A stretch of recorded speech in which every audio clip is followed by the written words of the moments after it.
is Ja Morant, but in particular, Steven Adams, who gave a speech, one of those players-only speeches before the incident of Ja Morant on Instagram Live flashing the gun.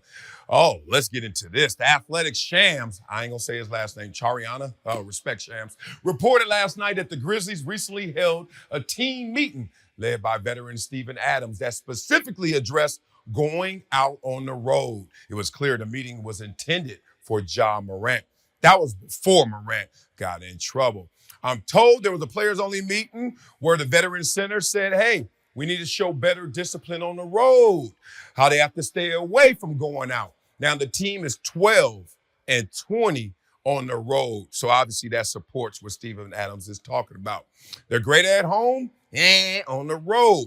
All right. So, everyone said they left that meeting knowing exactly who he was directing this at. And it was nobody else but Ja Morant. And it's funny, that dynamic, and I've been there before, when the star dude is the one fucking up. And everybody's like, damn, I can't call him out because he's the star. Why you can't call him out is not because you guys don't feel like you're boys or he's even on your level in terms of manhood. It's because there are different consequences for calling out the star if you're not that guy. Let's be real.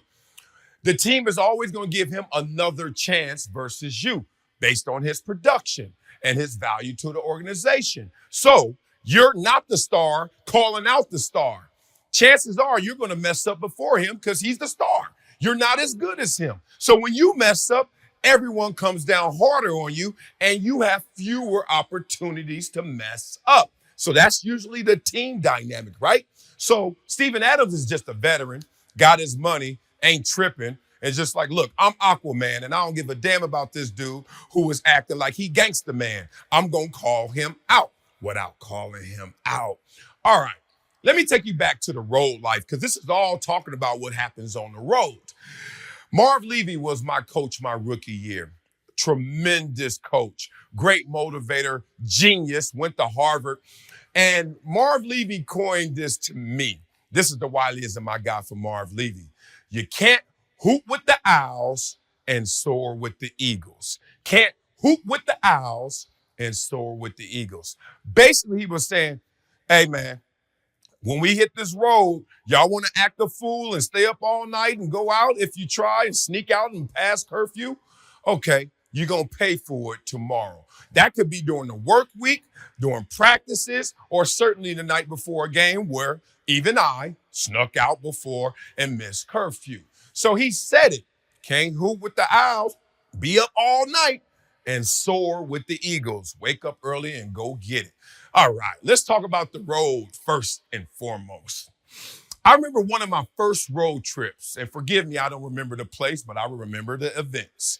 I was a rookie, and we were in the hotel, and one of the veteran cornerbacks came up to me and was like, Wiley, what you doing? And I just felt pumped that one of the vets was even asking what I was doing, because usually they ain't even speak to you, right?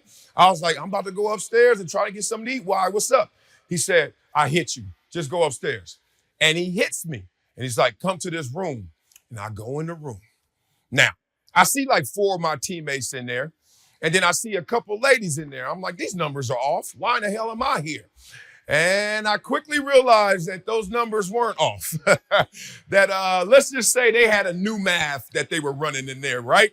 So the girls were there to be friendly to the guys, if you know what I mean. Allegedly. I heard that you're supposed to say allegedly about everything, then you can't get in trouble, right? So allegedly, these ladies are in there to have fun with the guys. And I'm like, what is going on here?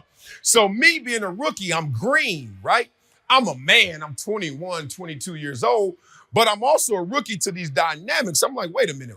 We got a game tomorrow, and I don't know if y'all have checked coach's notes, but I ain't made the team like that yet. Like, I'm a second rounder. I'm a beast in the making, but y'all vets, y'all good. Y'all ain't gonna get me out there with no tired legs messing with these girls, even though they fine. And then all of a sudden I can't play tomorrow and then I get cut. Well, I didn't mess with them. I actually didn't. I showed some strength, right? Some courage. And really, I didn't. I didn't do any of that. What really it was, those girls were from L.A. and I was from L.A. So I was like, do I want to get in line and hang with these girls right now and be next, number 5, number 10? Or, or, or do I want to get to know them and go to LA and say, hey, man, why run down and see one of them when you can walk down and see them all, right? And I was like, I'll just stay in touch with these girls and then I can check in later and see what's up. It may be greater. So that's what I did. I checked out of the room, went back to my room, went to eat and kicked it, all that stuff. But there's so many versions of what guys do on the road, being real. And in the NFL is different than the NBA, obviously, because in the NBA, they don't have a curfew. In the NFL, we do have a curfew, 11 o'clock. Even though you can break it, even though you can slide a couple stacks or to security for the year, like, yo, you know what I'm saying? 11 o'clock, AM or PM, like change your watch, let me through. You can do those type of things. And in the NFL, the wildest cats on the road are not the players. It's the coaches. The coaches. You want to know why? Because they get away from the wife, from the family, from the nagging ass kids, and they don't have curfew. Why? Because they're the principals. They're the ones who set the curfew. So I've seen it time and time again. When we're coming in the hotel, because we got curfew, especially the assistant coaches, them suckers is leaving as we coming in, and it just look like two ships in the night crossing each other, and them coaches are hitting them streets. No wonder on third down we was in the wrong defense. I'm like, what the hell you doing, coach? Because he was out all night. Now, I protect the guilty, so I don't say any names, but I'm just letting you know the culture supported that. But what do they need to do? We play at 1 o'clock. It's 11 o'clock at night the night before. Do they really need night? Do they need all that rest? You could get 8 hours and still be out to 2 o'clock, right? So the point is they test that rule. I've seen it all happen on the road. I've seen the guys, and I've been this guy at times. I'm the room service cat, right? Like, man, I'm just going upstairs, order a gang of room service, watch some TV, and just crash, keep my legs under me. And I've seen guys that, look, I got to live by my vices. If I don't get out, if I don't party, if I don't let loose, then I just don't feel like I got the energy to go out there and do it. But whatever floats your boat, it seems like that's what should be the formula for your success.